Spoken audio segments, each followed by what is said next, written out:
so mnou hviezdami kuchyne a upečte si tento korpus na slávne francúzske koláče.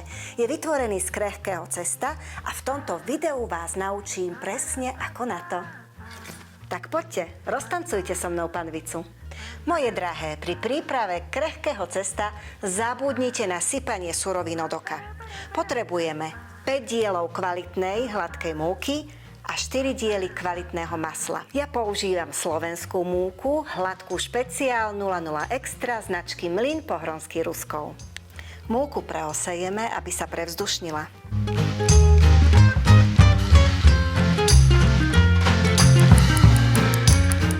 Potrebujeme ešte soľ, trochu kryštálového cukru. Pri príprave tohto cesta je dôležité, aby všetky suroviny boli chladné, aby sa maslo neroztopilo. Teraz si ho potrebujeme nakrájať na takéto maličké kúsky, tenučké, ale pracujeme veľmi rýchlo.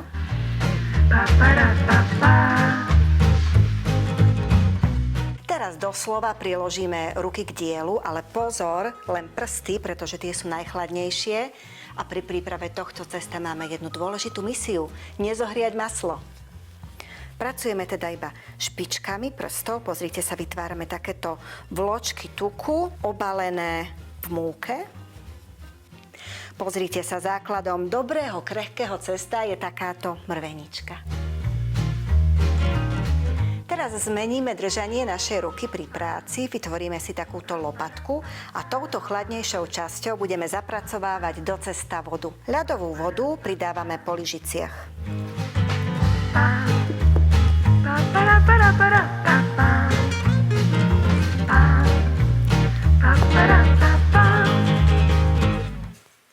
Dôležité je to, že cesto nesmie byť lepivé. Teraz cesto prenesiem na pracovnú dosku. Nezľaknite sa, je to takáto neúhľadná hrba, ale presne takto to má byť.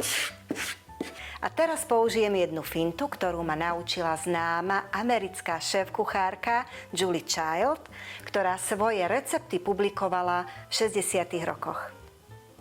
Teraz potrebujeme túto časť ruky a budeme postupne ňou prepracovávať cesto, asi týmto štýlom. Chytíme, potiahneme. Chytíme, potiahneme a ideme na ďalšiu časť cesta. Toto môžeme takto zhrnúť a opäť potiahneme. Týmto ťahom zapracovávame maslo k múke. A nakoniec pomocou cukrárskej špachtle si všetko cesto pekne zhrnieme do takéhoto bochníčka.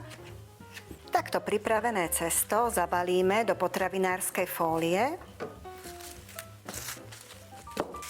a na 2 hodiny odložíme do chladničky. Krehké cesto sa nám krásne vychladilo, môžeme ho teraz rozbaliť a ideme si ho vyvaľkať. Pracovnú dosku trošku pomúčime hladkou múkou.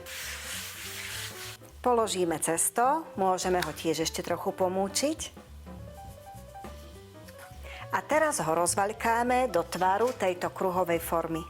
Pritlačíme na stred a pomaly vaľkáme do tvaru kruhu.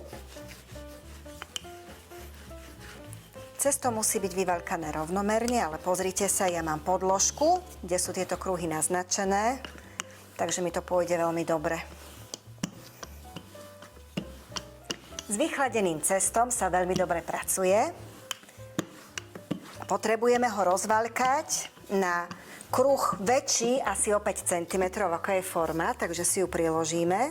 Vidíme, že ešte pár centimetrov potrebujeme, také 2. Takže vaľkáme ďalej.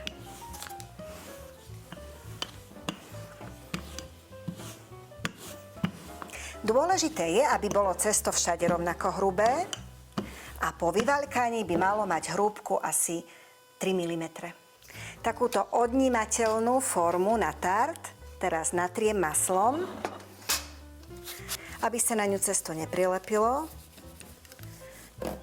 Tak pekne vymastím aj boky formy. Teraz vám prezradím fintu, ako cesto najlepšie preložíte do formy. Pekne si ho takto naviniete na palček.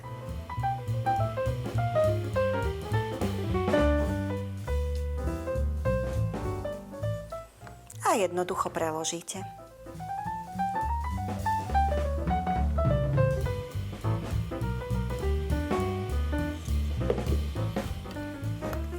S cestom sa pekne pracuje, takže si ho môžete ešte aj takto poprekladať vo forme, aby pekne rovnomerne bolo rozložené. A teraz si ho vytvarujeme pekne podľa tvaru formy. Naša forma je veľmi ostrá, takže by nám mohla poslúžiť finta, ktorú ma naučila Julie Child. Prešla po okraji formy takto valčekom. Ostré okraje formy cesto pekne odrezali a pozrite sa, máme takýto krásny ozdobný tvar veľmi rýchlo. Ak nemáte takúto ostrú formu, môžete odrezať cesto nožíkom. Zvyšné cesto môžeme vyformovať do takejto menšej guľvočky, zabaliť do potravinárskej fólie a môžeme si z neho pripraviť keksiky ku kávičke. Takto pripravenú formu s cestom musíme predpiecť, až potom môžeme pokračovať podľa receptu, ktorý si vyberieme. Aby nám cesto príliš nenapuchlo počas pečenia, pekne si ho takto popicháme vidličkou, pekne na husto. Korpus predpekáme v rúre vyhriatej na 200 stupňov Celzia asi 8 až 10 minút tak, že si ho zaťažíme takouto druhou formou na tart, alebo suchou fazulou zabalenou v alobale. Je dôležité pri predpečení korpus takto pekne zaťažiť, aby sa nám nezdvihol a koláčik mal čo najviac náplne. Korpus na francúzske koláče už je predpečený, nádherne vonia maslom, tak sa poďme pozrieť, ako vyzerá. Nádherný, zlatistý. Vidíte, že tu už je pekne upečený, tu sa ešte bude dopekať aj s ponkou. Dnes ste si spolu so mnou zatiaľ pripravili tento nádherný korpus, ktorý je predpečený a pripravený na to, aby ste si spolu so mnou upiekli niektorý z výborných francúzskych koláčov, a ktoré na vás čakajú. Quiche Lorraine, ten je slaný, tarte tarte alebo jablkový obrátený koláč, citrónový koláč, ale aj krásne keksičky ku káve. Tento výborný korpus na francúzske koláče, aj mnohé recepty z neho nájdete v druhom vydaní mojej úspešnej knihy Moja storočná kuchárka, ktorá je až o 50 strán hrubšia ako tá predchádzajúca.